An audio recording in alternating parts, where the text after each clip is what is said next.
Hello दोस्तों, हमारी आज की इस कहानी का नाम है दोगलापन। मम्मी जी सुनिए, ये टिफिन पैक किया है।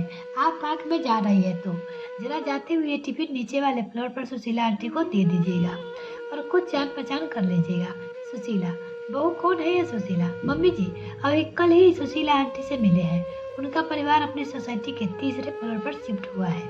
अच्छा बहू, तुम सही कह रही हो। ये लोग नए नए आए हैं। उनकी मदद से साथ साथ पड़ोसियों से थोड़ी जांच पहचान भी हो जाएगी। यह कहकर सिया के साथ माधवी जी टिफिन लेकर सीढ़ियां उतर गई।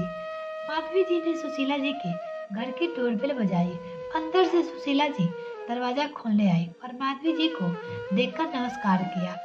माधवी जी की ने जान पहचान बढ़ाने के उद्देश्य से अपना परिचय दिया और कहा, हम ऊपर वाले फ्लोर पे रहते हैं। मेरी बहू सिया कल आपसे मिली थी। उसने ये आपके लिए खाना भेजा है और शिफ्टिंग के दौरान आपको कुछ मदद चाहिए तो आप बेझिझक हमसे कह सकती है। दोनों ही ब्रदर एक दूसरे से मिलकर बहुत खुश हुई। दोनों की बहुएं अपने अपने कामों में व्यस्त रहती, परंतु माधवी जी और सुशीला जी प्रतिदिन मिलती और आसपास में खूब बातें करती। कुछ ही समय में दोनों बहुत अच्छी सहेली बन चुकी थी। दोनों सहेलियां उम्र के उस पड़ाव पर थी कि घर की जिम्मेदारियों का बोझ भी नहीं था।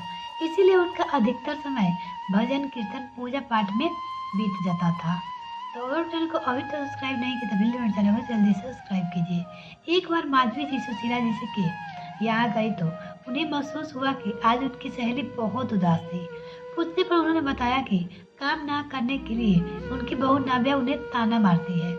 उनकी यह बात सुन माधवी जी को बहुत दुख पहुंचा, परंतु दूसरे के घर के मामले यह क्या कर सकती थी। वो जान मुझे मन से घर वापस आ गई और अपनी बहू सिया के उनके घर का सब हाल कहा सुनाया। एक बार जो घर की बात बाहर गई तो अब तो यह रोज की बात हो गई। दोनों सहेलियां एक साथ बैठती और सुशीला जी के घर की हर दिन की कहानी माधवी जी अपनी बहू सिया को सुनाती। सिया भी रोज रोज की इस मुसीबत से तंग आ चुकी थी। एक दिन रविवार को सिया अपने घर का राशन लेने के लिए पास के ही एक स्टोर जा रही थी तो उसे लिफ्ट में नाव्या मिली हुई। अरे नाव्या, तुम कैसी हो? मैं बिल्कुल ठीक हूँ, तुम बताओ तुम कैसी हो? नहीं नहीं, सब ठीक ही है। नहीं नहीं क्या, कोई तो बात है।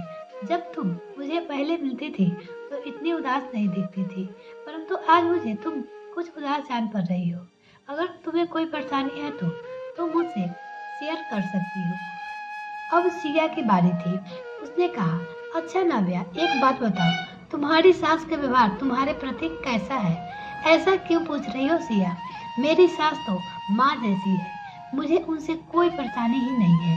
बस कल मेरी ननद की डिलीवरी के लिए मम्मी जी इंदौर जा रही है।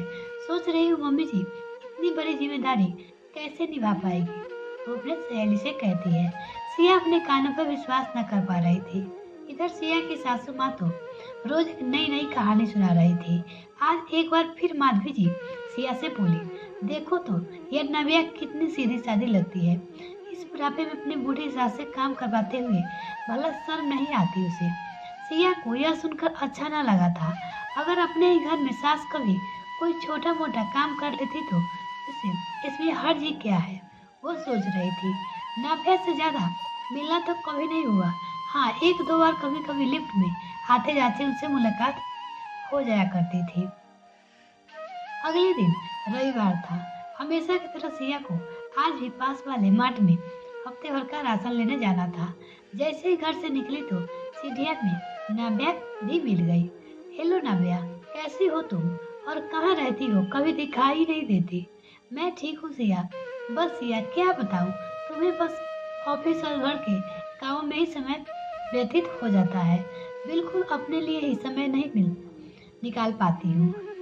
बात करने के दौरान सिया का ध्यान नाव्या के हाथ पे चला गया। उसके दोनों हाथों की उंगलियां बहुत सूजी हुई थी। वो देखी। सिया ने पूछा, नाव्या तुम्हारे हाथ में इतनी सूजन क्यों? वो नाव्या से पूछती है। अरे बस यही तो दिक्कत है मुझे।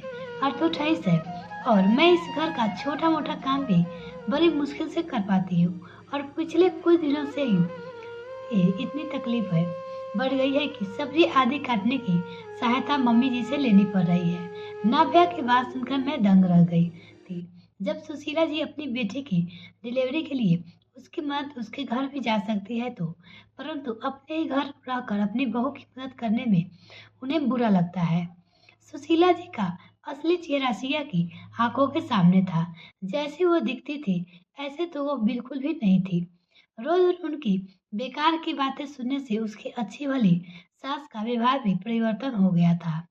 और दूसरी ओर सुशीला जी का यह दोगला व्यक्ति बेटी और जरूरतों को समझ पा रहा था, परंतु बहू का दर्द नहीं इन्हें समझ आ रहा था और ना ही उसका दर्द उनके मतलबी हृदय को पिघला पा रहा था। मिलते हैं फिर नेक्स्ट वीडियो, तब तक के लिए bye. Thanks for watching this video. तो अगर चैनल को अभी तक सब्सक्राइब नहीं किया तो प्लीज मेरे चैनल को जल्दी से सब्सक्राइब कीजिए।